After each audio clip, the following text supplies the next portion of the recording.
Today we will start with that. In class 12th, so very important topic is electrostatics. So what is basically electrostatics?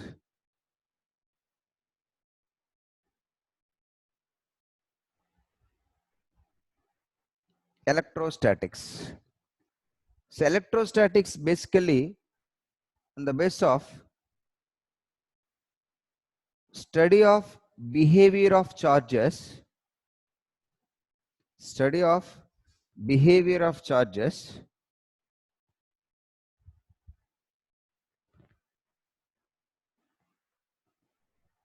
Here the statics in the sense charges are at rest.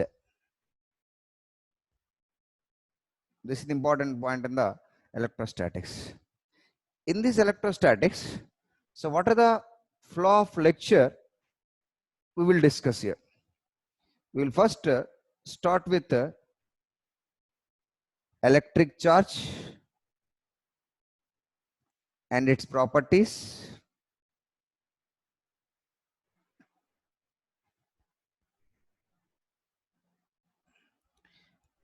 Next, we move to that electrostatic force, that is nothing but Coulomb's law.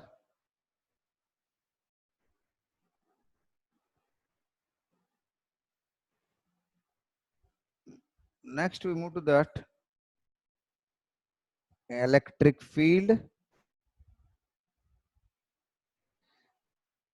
and finding the field intensity to the various charge distributions.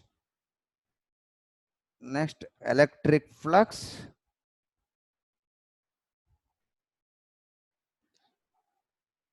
and Gauss law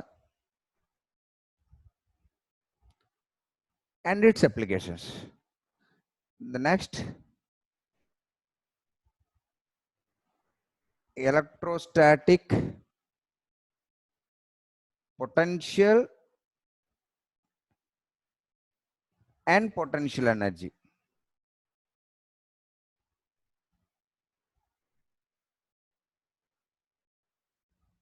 This is exactly as same as gravitational potential energy and things. Next, finally, we'll move to that dipole and field due to the dipole, potential due to the dipole, potential energy due to the dipole. These are the things we will discuss in this lesson. So I will start with electric charge and its properties. So first of all, so what is electric charge?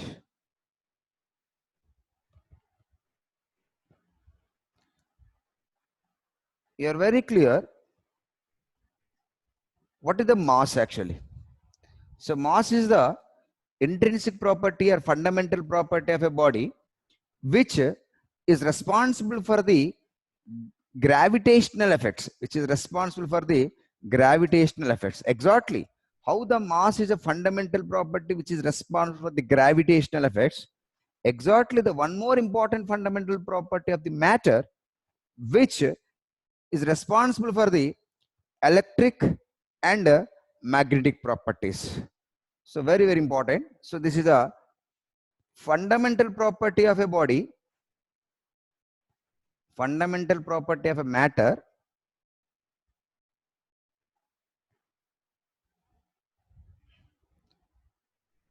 fundamental property of a matter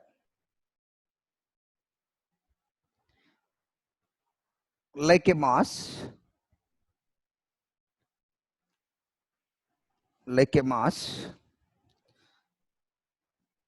which is responsible for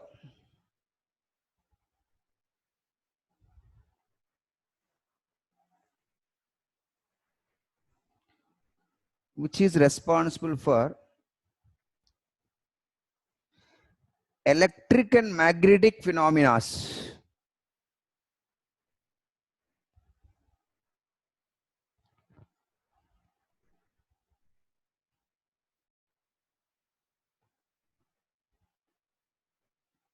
Electric and magnetic phenomena.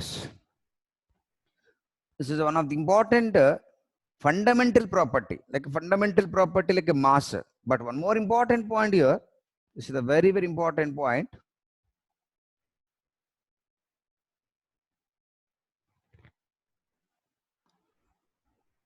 Charge cannot exist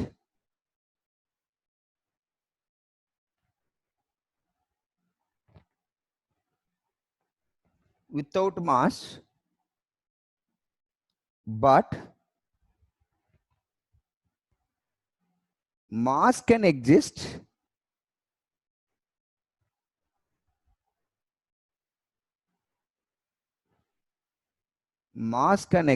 without charge. Like in examples, like in the case of a fundamental particles, like a neutron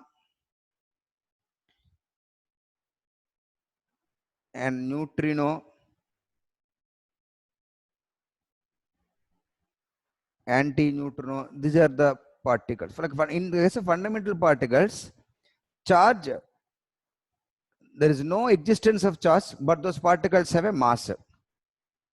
So now this is the basic thing, basic definition you should know about the charge. So in the next move to that, what are the units and dimension formulas? Units. In SI unit, that unit is ampere second. This is ampere second.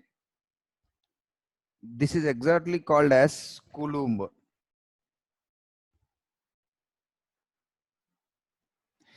And CGS unit, ESU, that is electrostatic unit. Electrostatic unit, this is also called as stat Coulomb. This is also called as stat Coulomb. So very clear, this is electrostatic unit of charge. So 1 Coulomb equals to 3 into 10 power 9 ESU into 3 into 10 power 9 ESU, electrostatic unit. So what are the dimensional formula? This is a current into time. The charge symbol is generally a small q or capital Q. That's A into T. If you write some more clearly, M power 0, L power 0, T power 1, A power 1. Or also you can write here M power 0, L power 0, T power 1, I power 1. Some cases you can use the current in either A or I. So these are the important things regarding the charges. So charge is a fundamental property like a mass which is responsible for the electric and magnetic phenomena. This is a very, very important point. So now I move to the different types of charges.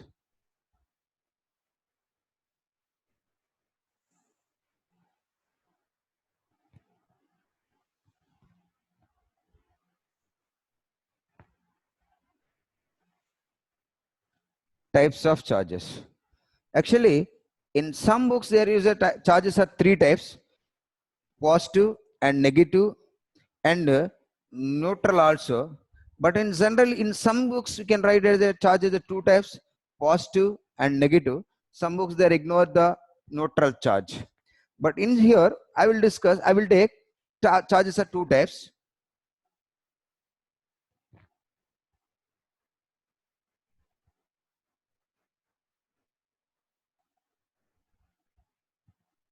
Charges are two types. One is positive and the one is the negative charge. So again the things, so what is the basic thing? Why are taken as a charge is only two types? This is completely an arbitrary choice, positive and negative. So again the question, why? Why they took as a charges are two types? Actually, some experimental evidences, some experimental observations given by a glass rod, a glass rod rubbed with a fur cloth,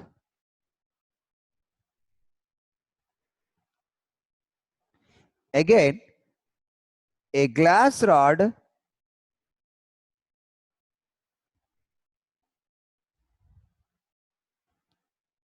a glass rod rubbed with a silk cloth.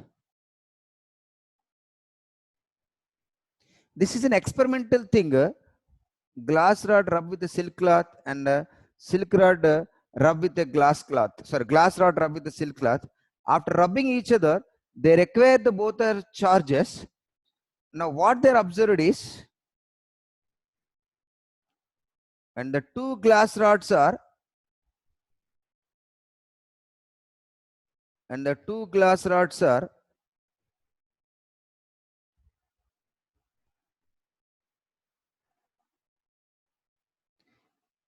attract each other.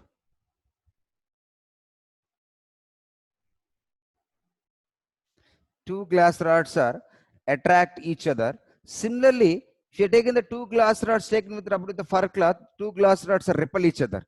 So what they conclude that on the basis of attraction repulsion, they simply take that they're exactly the only the possibility of two different types of charges.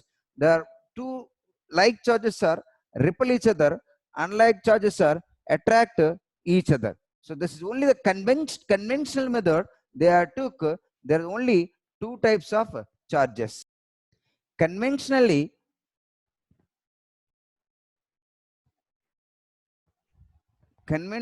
they're adopting there is only two different types of charges.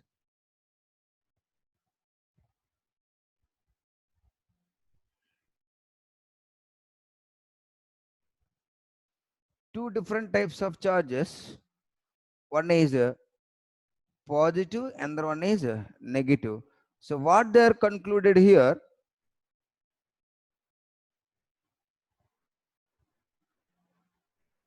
like charges repel each other,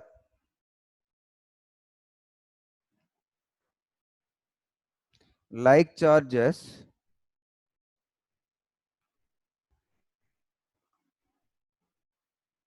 repel each other,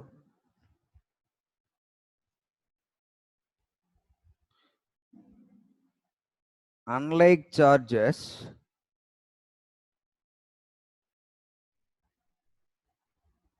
attract each other. Again, the next point is, how does a body contain a charge?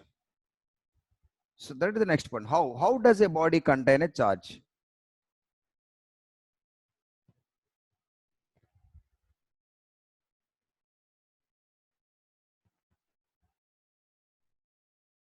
How does a body contain a charge?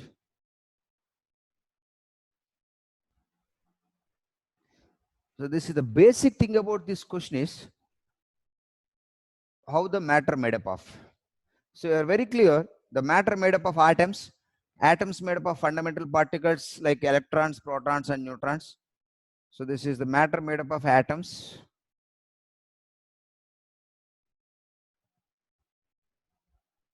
So matter made up of atoms. The atoms consisting of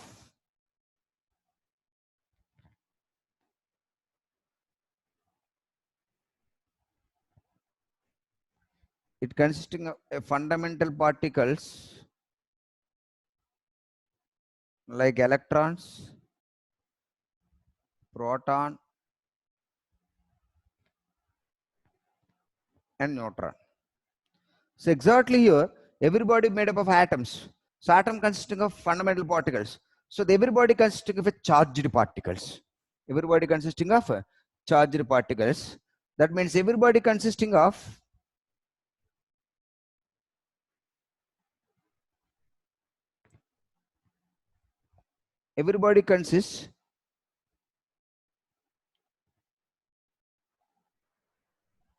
charged particles, and it consists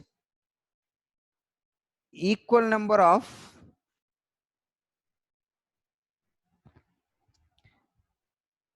electrons and equal number of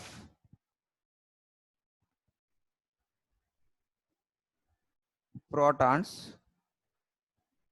Even the neutrons are present. You are very clear, neutron charge is neutral. So that means the net charge on a body always equals to 0. That means at generally everybody is electrically neutral.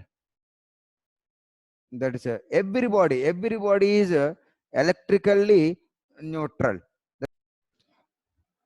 Then the charge of electron and the charge of proton. So look at here, the charge of electron is 1.6 into 10 power minus 19 coulombs, and the charge of proton also 1.6 into 10 power minus 19 coulombs. That means both have a charges in equivalent magnitudes.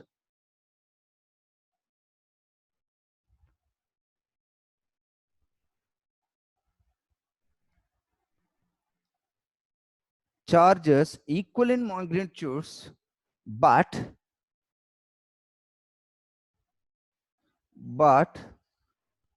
opposite in polarities. Opposite in polarities. So that means that equal number of electrons and equal number of protons are present. So the equal amount of positive charge and equal amount of negative charge is there. So charge of electron is, this is a negative charge. Charge of proton is a positive. So equal amount of electrons and equal number of protons are present. So that's a net charge on any body equals to 0. This is a very, very important point. That means net charge is present, but net charge is 0. So this is indicate that everybody is electrically neutral. So now I move to the properties of charges.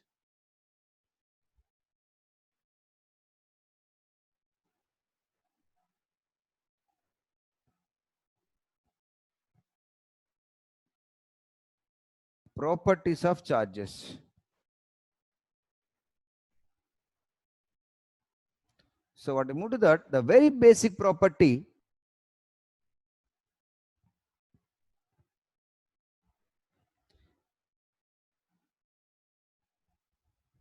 additive property. Charge is a scalar quantity.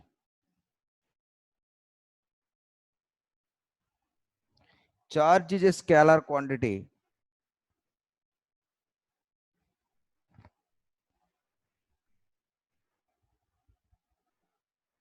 So charge is a scalar quantity means we can add the charges like an algebraic way.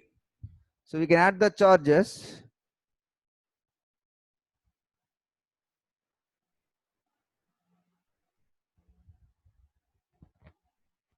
in a system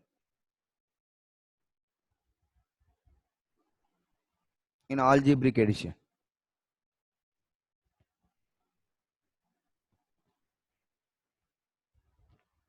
This is the very, very important point. While adding the charges,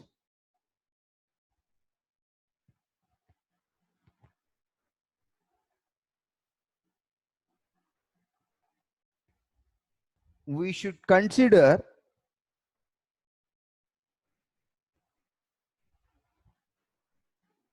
their polarity also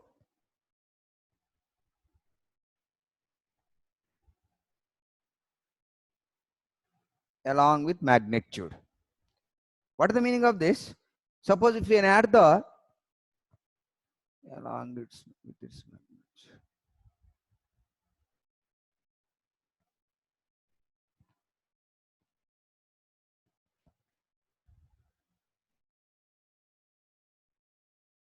So for example, if the two bodies, the charge A is plus 5 coulomb, the charge B is minus 2 coulombs. So what is the total charge on the system? The system consisting two bodies A and B. So what is the total charge? The net charge, total charge or net charge equals to, if you add that only 2, 5 plus 2 is 7 microcoulombs, that is wrong. So what I'm telling you, you should consider the polarities also. So what is exactly here? The Q total is equals to plus 5 and minus 2. That equals to plus 3 coulombs. This is our answer. This is a very, very important point. The next we move to that.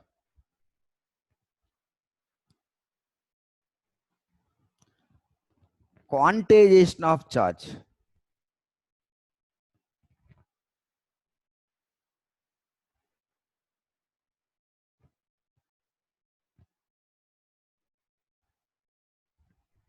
So what is quantization of charge? Actually, you hear the term quantization while you are learning atomic structure in Bohr's atomic model.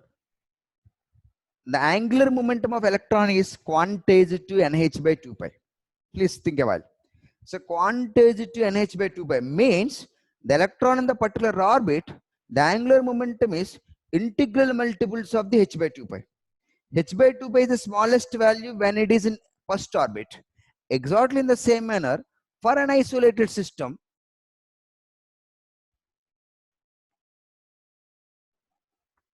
for an isolated system,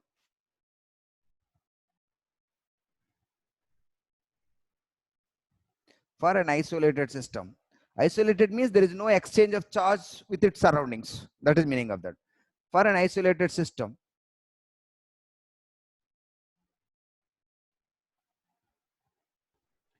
the total charge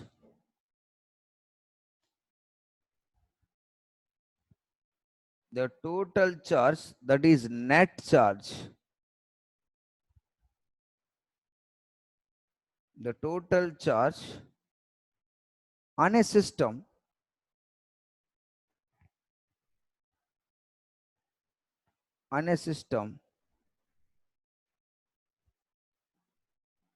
remains constant. For an isolated system, the total charge on a system remains constant. That is,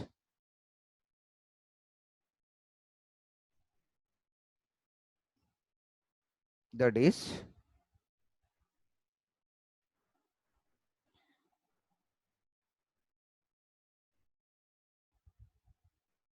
charge on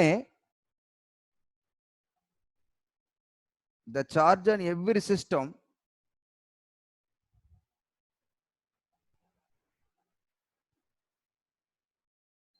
remains conserved. The charge in every system remains conserved. Sorry, this is not the quantization of charge. Sorry for that. This is conservation of charge.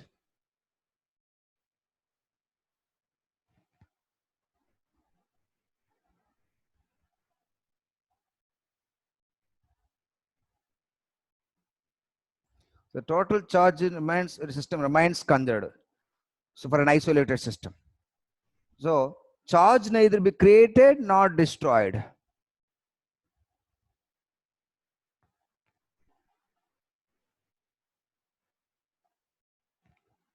Charge neither be created nor destroyed. So the total charge for an isolated system remains constant. The next I move to that,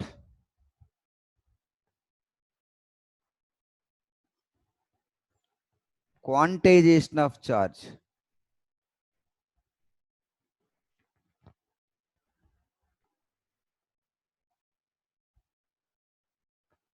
Quantization of charge.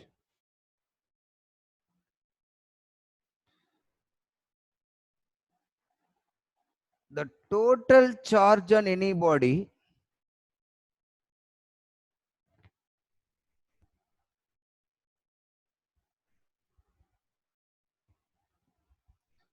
charged body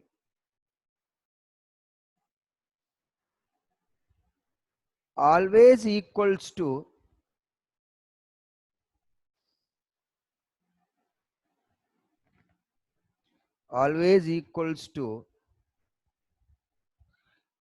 integral multiples of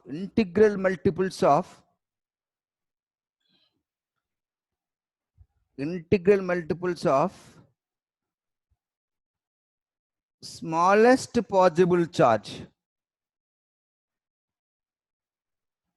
That is, in the basic, the smallest possible charge is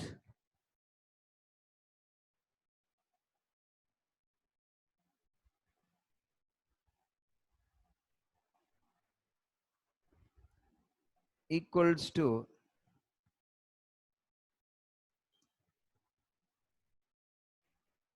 charge of electron, that is 1.6 into 10 power minus 19 coulombs. So what I conclude the quantization of charge, any charge on the body, you can write Q equals to plus or minus Ne.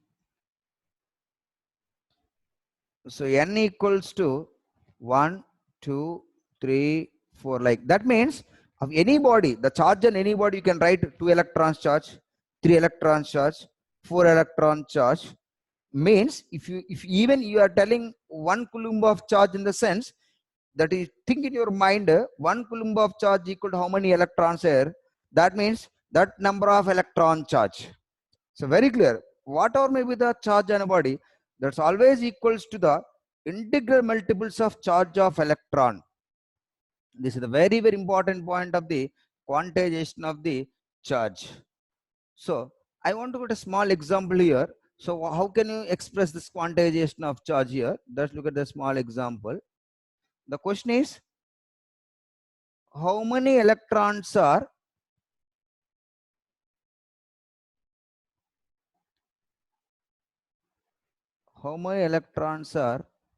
present in 1 coulomb of charge?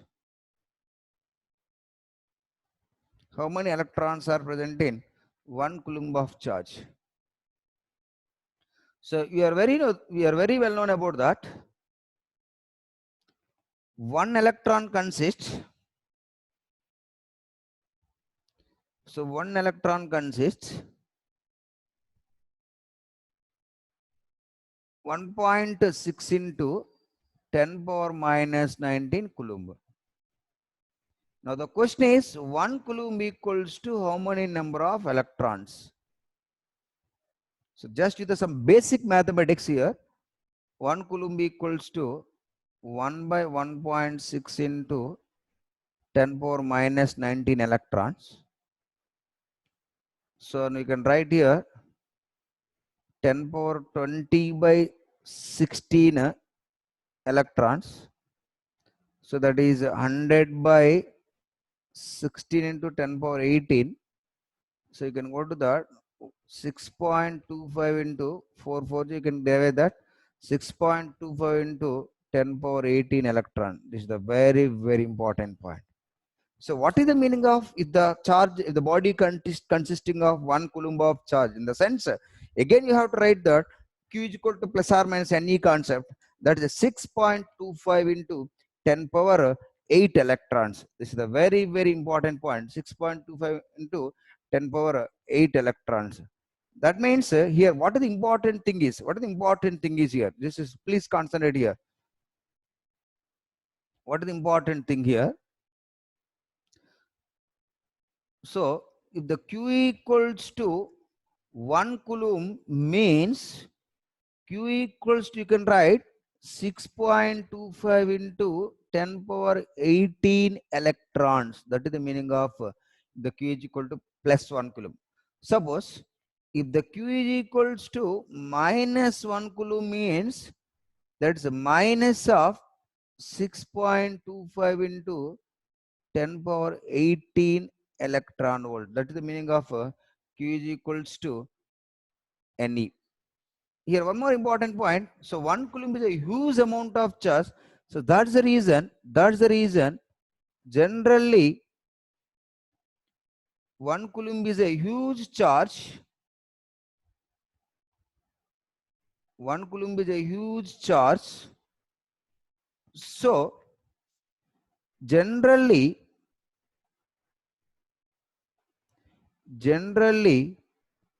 we can use microcoulombs. This is microcoulomb, means 10 power minus 6 coulombs, and nanocoulombs means 10 power minus 9 coulombs. Otherwise a millicoulomb, that equals to 10 power minus 3 coulombs. So 1 coulomb is a huge charge. That's the reason we can use that instead of the coulombs, microcoulombs, millicoulombs, and nanocoulombs. So look at this question. Look at this question.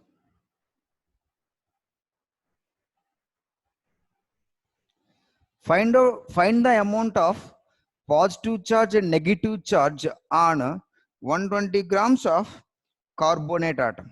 Very simple logic. I told you according to quantization of charge, positive charge in the sense you have to take in that Q is equals to number of protons into charge. Simple.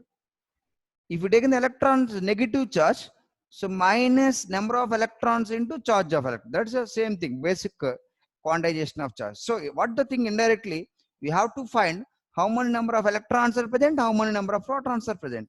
Once you find the number of electrons and number of protons in this carbonate atom, easily we can find that amount of positive charge and amount of negative charge. So first we have to find out how many number of positive charges and negative. So now first of all we have to move to that in one carbonate atom.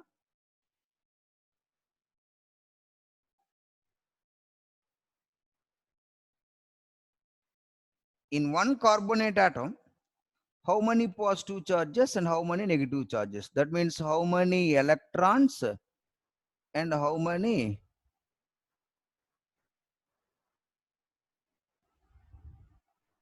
protons.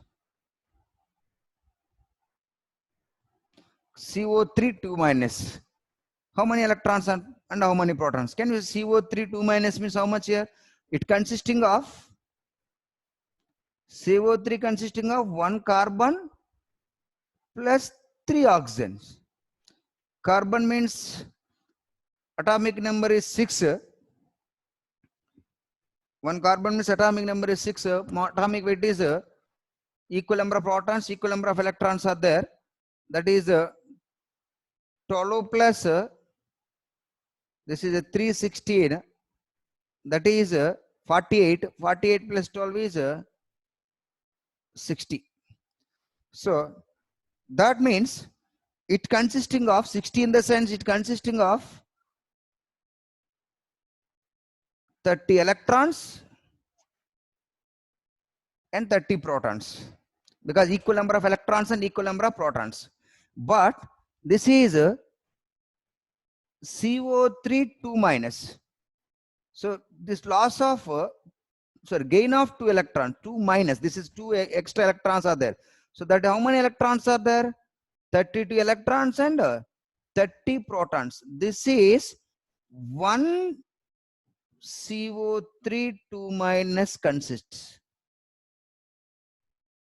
1 CO3 2 minus consists 32 electrons and 30 protons. But how much gram here? 120 grams. So very clear, this atomic weight is 60. So atomic weight is 60. So and this is molecular weight is 60.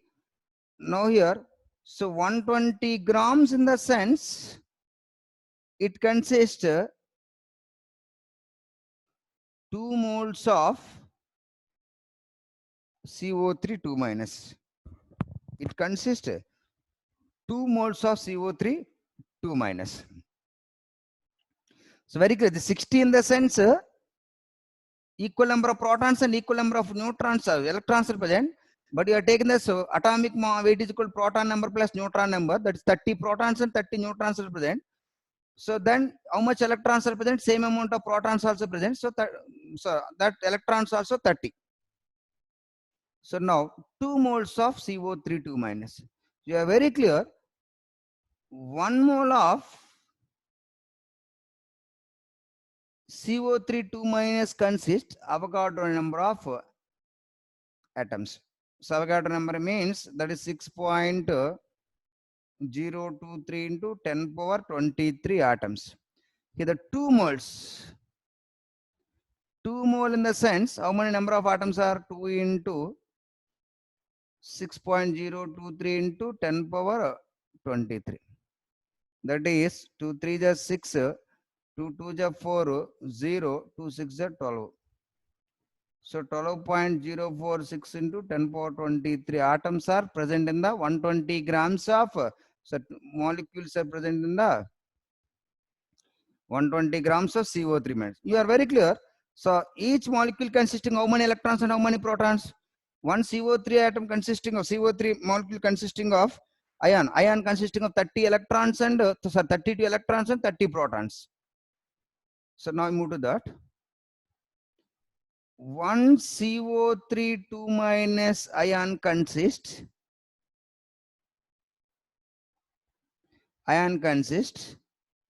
30 protons plus 32 electrons. So in this molecule, one ion consists. Here, how many ions are there?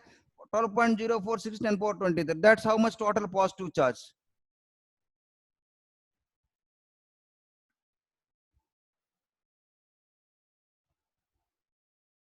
So then the total positive charge equals to how much positive charge here? 30 protons. That is 30 into.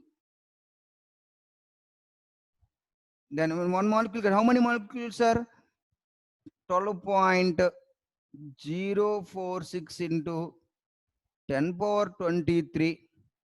And each proton charge is 1.6 into 10 power minus 19 coulombs. So otherwise, if you write in the proton number, that's enough. Otherwise, we have to multiply this, you will get an answer actually. So otherwise, we can write it here. This number of positive charge and the total negative charge.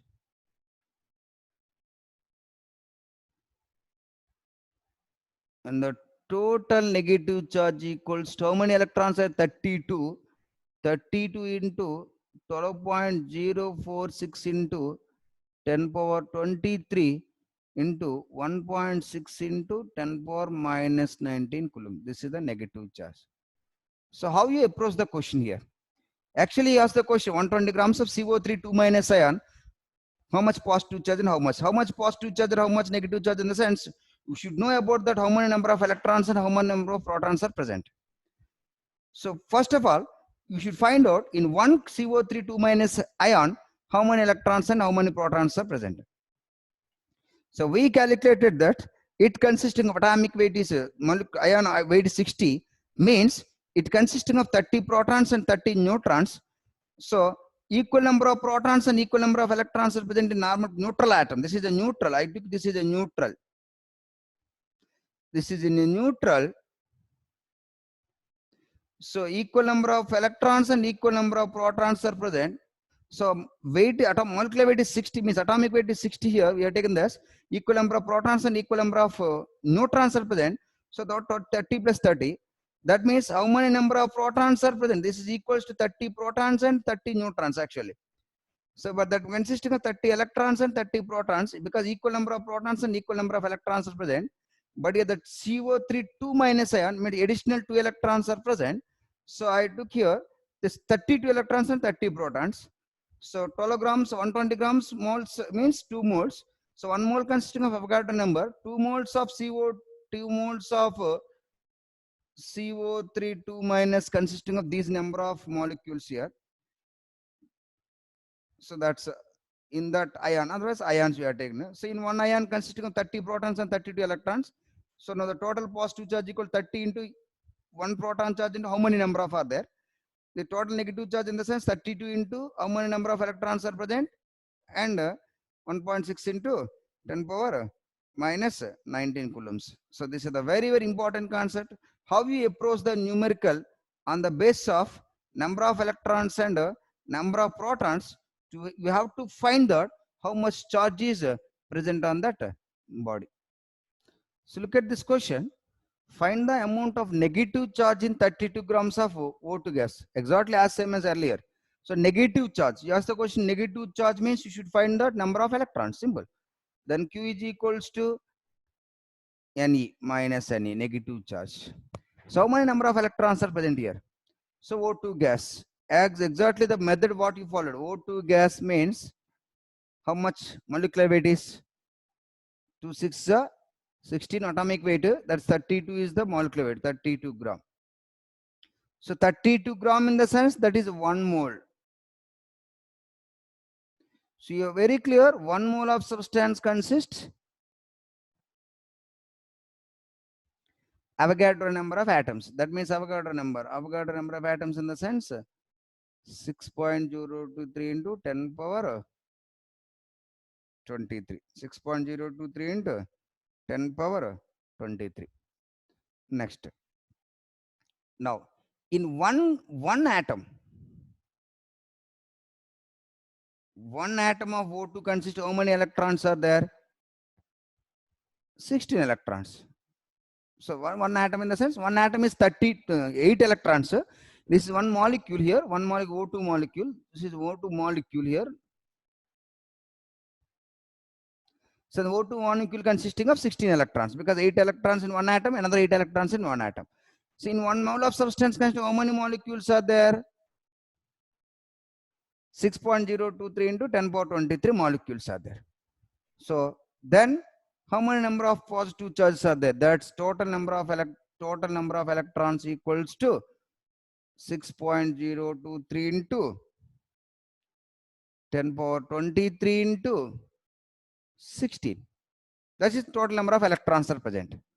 So now the total negative charge Q is equals to minus of 16 into 6.023 into 10 power 23 into electron charge. Electron charge is 1.6 into 10 power minus 19 coulombs. But some questions, they may left the answer in terms of n electrons only, number of electrons only.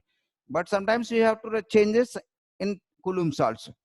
So these are the basic things. Actually, in such type of questions, you should find out that in one atom, how many electrons are present. In one molecule, how many electrons are present. How many protons are present. That how much mass of the amount is there. So then we are converted to number of moles.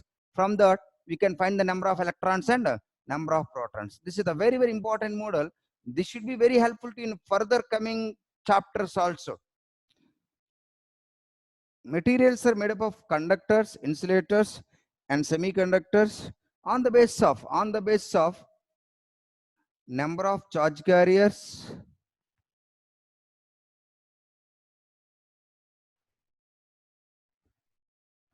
on the basis of number of charge carriers, and depend upon the structure of free charge carrier. Means generally the electrons are present, how the electrons are present in that particular materials. And also we will learn in this about very clearly while learning the band theory of solids in introduction of semiconductors. So now here simply learn about that. What are the number of charge carriers, how the number of charge carriers are present in the particular materials. The materials are classified into conductors, insulators, and semiconductors. And the very, very important point in this base of all the materials, basic thing is electrons are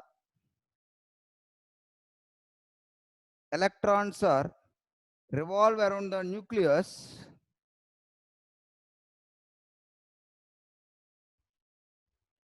and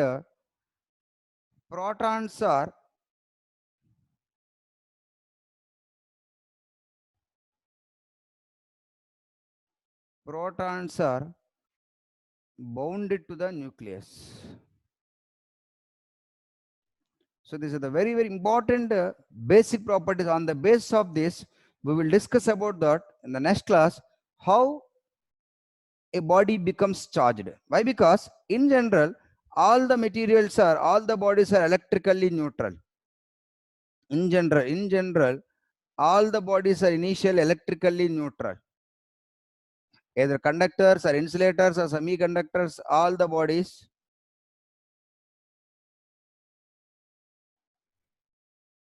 initially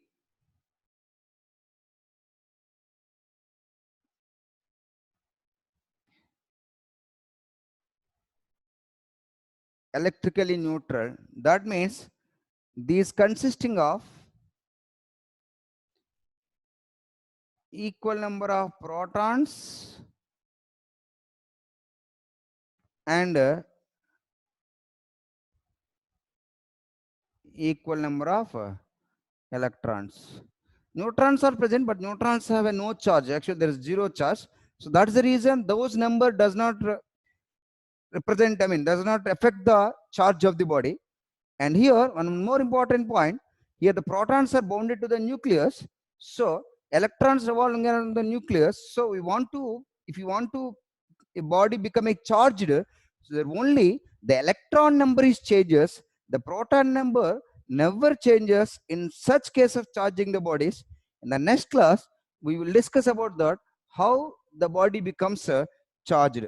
So how the body becomes getting charged.